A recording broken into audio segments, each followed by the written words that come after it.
अस्सलामुअलैकुम आदाब नाज़रीन गिरामी। इस वीडियो में हम पेश करेंगे जामिया गनियतुल उलूम अख्यारपुर भलेस के बानी और रूहानी शख्सियत हज़रत अलहाज ग़ुलाम कादिर गनीपुरी रहमतुल्लाहि अलैह की ज़ात पर एक मरसिया, जिसके तख्लीक़कार हैं मोहम्मद इसहाक़ आरिफ साहब, और आवाज़ है तलबाए जामिया गनियतुल उलूम की।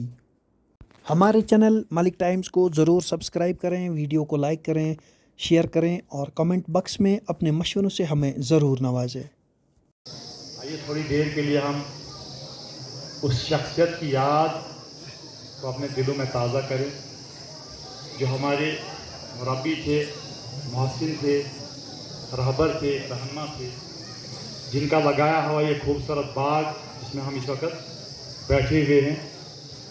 मैं दावत देता हूँ लुत्फुल्लाह और उसके साथियों को, वो यहाँ पर हज़रत गनीपुरी रहमतुल्लाह अलैह की याद में लिखी हुई नाज़म एक मार्शिया जो है यहाँ पर पेश करें।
तेरी याद आ रही है, वो दिया जलाने वाले, तेरी याद आ रही है। अब विदा के आरिफ, राह तकते थक गया है। अब विदा के आरिफ, राह तकते थक गया है। ख्वाबों में आने वाले, तेरी याद आ रही है।